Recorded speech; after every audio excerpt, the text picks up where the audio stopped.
Teachers of Reddit, what's the difference between 1997, 2007, and 2017 students? 97 quit passing notes. 07 quit texting. 17 Are you seriously watching Netflix right now? Senior pranks in 1997 were outlandish and acceptable. Senior pranks in 2007 were less common and more basic. In 2017 senior pranks are illegal. 1997 You won't always have a calculator with you everywhere you go in life. 2017 Before beginning the test, every student must disable the multifunction calculator that goes with them everywhere in life. As a college instructor, teaching all of them right now, taking those years as 1 year removed from HS graduation. 97 I'm taking school seriously to better myself and my career. 07 I should have not taken all those gap years. C's get degrees. 17 Oh it if I don't get at least a master's I'm going to be made redundant by a robot. My dad taught middle school from 1968 to 2004. When he retired I asked him what changes he saw in students from the beginning of his teaching career to the end. He answered, "The kids never changed. A teenager is always a teenager." The parents, however, changed dramatically. They used to respect teachers and side with us in disciplinary matters. But now they think their kids are perfect and we are wrong. Glad I'm getting out before it gets worse. I teach English at a rural high school. The biggest issue for 2017 students is that they have almost zero self-confidence. I don't know if this is a product of culture, or if this is just a fluke with my students. However, they are unwilling to try anything challenging or new without an extreme amount of one-on-one guidance. And that's very difficult to give in a classroom of 30. Edit. Dang, this blew up. Nice to hear I'm not alone in noticing this. Not exactly what you're looking for, but I have a story to share. My father graduated high school in the mid-60s. After graduation, he and a few friends rented a sailboat and went from the Carolina coast to the Bahamas. Young, free, healthy men spent a few days sailing, a week on the beach, and sailed home. When I graduated, shortly after 9/11, I tried to repeat this trip with a few of my friends. No one would rent their sailboat to a couple 18-year-olds. I guess societal trust has changed. We finally find one through a friend of my father and set sail for the Bahamas. 2 days in and we see a helicopter, then a Coast Guard vessel. Then they're boarded by us government guys with guns who say, "Alright, boys, what is it today? You moving guns or drugs?" After searching the boat for hours, and it's a tiny boat, and finding nothing, we are let go, but instructed to turn around and sail home under threat of arrest if we continued south. Yeah, so I guess things have changed a bit. No phones. Small phones. Big phones. Different consoles used to play Pokemon. The difference between 2017 students and 2007 students is 10. The difference between 2007 students and 1997 students is also 10. 1997. Colorful hair and piercings. 2007. No colorful hair. Lots of tattoos. 2017. Colorful hair and tattoos. I teach in college. Oh, the other difference was 1997. No one talked about being gay. 2007. Students came out to me privately in my office. 2017. Students talk about being gay in class. Going to sound like an old man here, but when I was in high school in 1997 we had a system where various teachers' aides would photocopy all of the notes, answer keys, homeworks, etc. and put into an unused locker. My whole class, even the future valedictorian, used that locker. I'd imagine cheating efforts have advanced since then.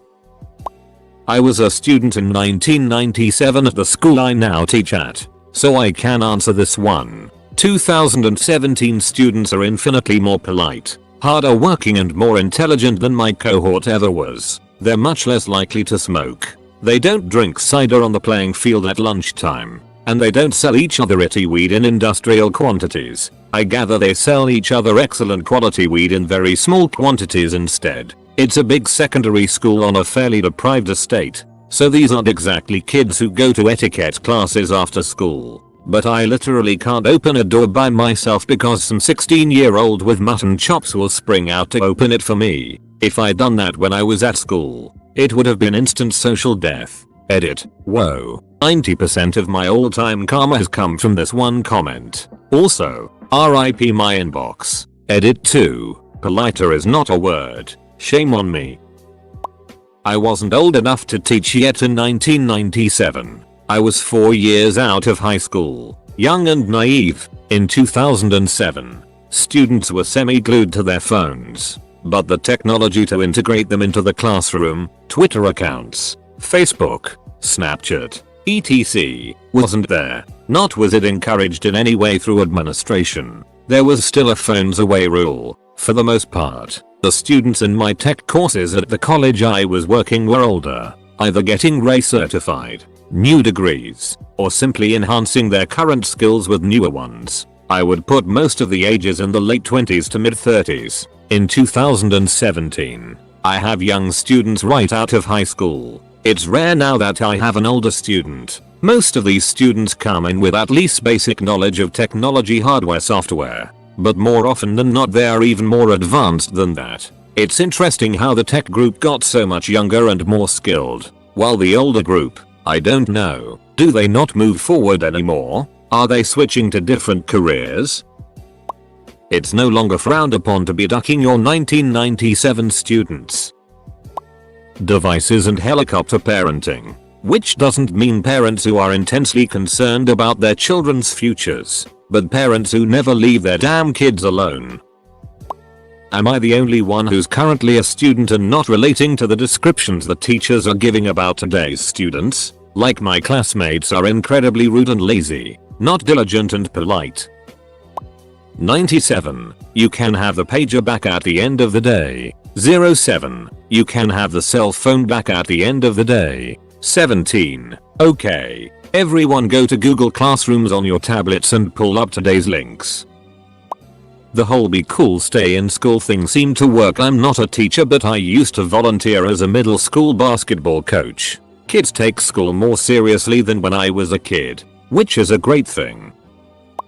97. Sarcastic, grungy, smoking more cigarettes, more cliquey and edgy. 07. Petty, attention starved, overwhelmed, but much nicer. 17. Under so many layers of irony and memes they don't even know who they are anymore or care. There's no point in being creative or developing a personality. Anything you could think of has already been done.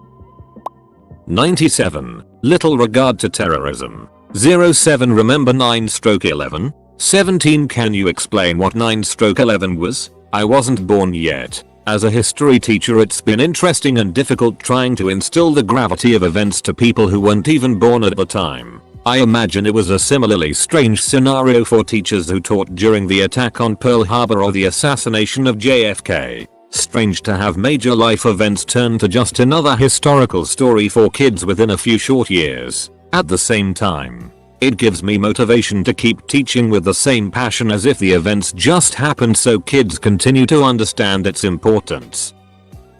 Everybody is going tech, so I'll go with cultural. All teens rebel. They all think they have it right and the grown-ups have it wrong. But they show it differently. In 97 the prevailing word was anger. I hate the way things are. Kids were harsher, meaner. Being nasty was the way to show you're cool. I saw a lot of kids get their kicks out of breaking the Santa illusion for grade schoolers, for example. 17. Kids are much nicer to each other. Think of the music of the time. Smashing Pumpkins, and the like. In spite all my rage, I am still just a rat in a cage. In 07 the word was mope.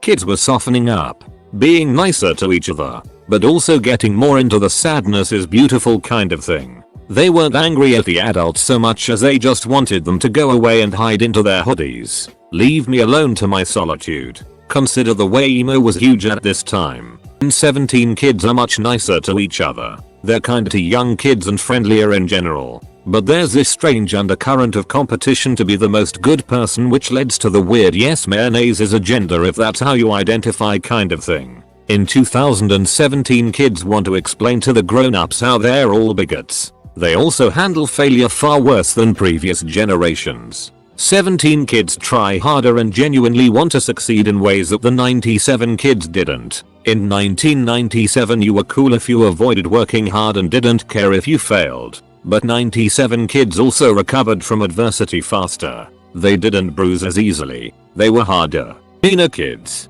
but also didn't quit as easily and thrived on constructive criticism. Now there's bits of each of these personality types in every year. There were nice kids who were also soft in 97. And there are mopey emo types now. But the prevailing culture shifted these ways.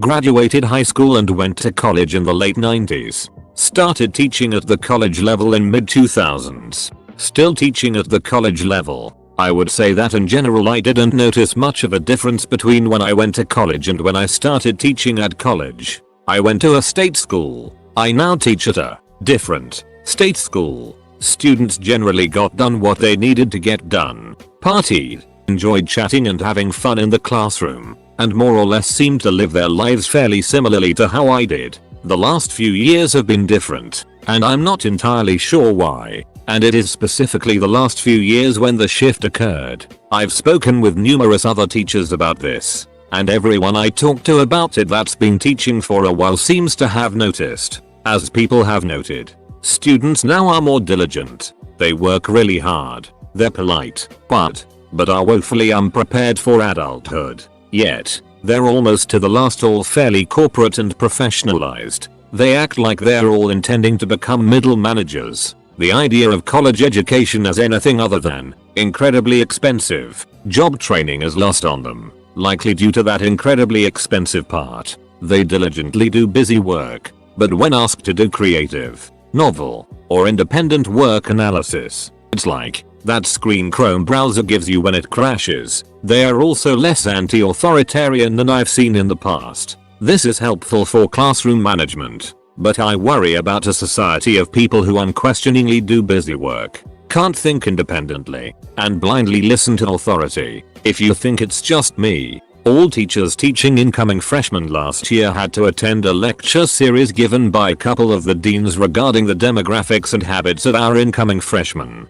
Basically, the takeaway was this: we should not expect students to be able to pay attention in class. We should not expect students to be able to socialize easily with their classmates. We should not expect students to be able to understand and or figure out a syllabus. We should not expect students to be able to manage their own personal affairs outside of the classroom. We should not expect them to be able to self-task in terms of research self-education. We should expect more phone calls from parents, more parental intervention, and a heavy reliance on parents by our students who, we were informed, are likely texting their parents during and or immediately after classes if they get grades they feel are unfair. Most of the "we should not expect students to be able to do X" comes from research that the dean cited. I don't remember if it was from our university or published in a journal or what. That shows that most of those issues stem from that extreme reliance on other people, typically parents for younger students, through all of their K-12 education,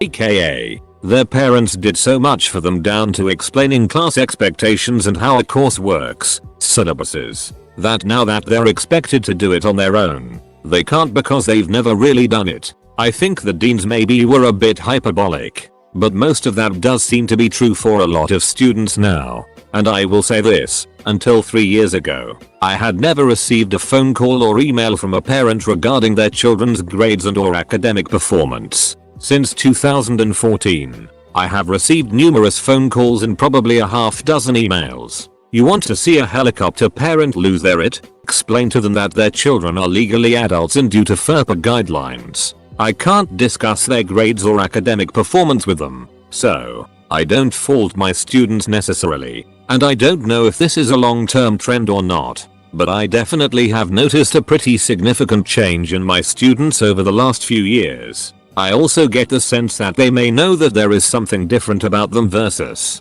previous generations of college students, as I find them expressing concern about themselves and their classmates. They say things about people struggling to look each other in the eye, or make small talk, etc. So, anyway, TLDR, Students are politer and more diligent but have become worse at adulting and being independent. Edit. A word. Also, I'm on the East Coast, the USA, for those wondering. Edit 2. Put the E in FERPA because I noticed people were copying my error.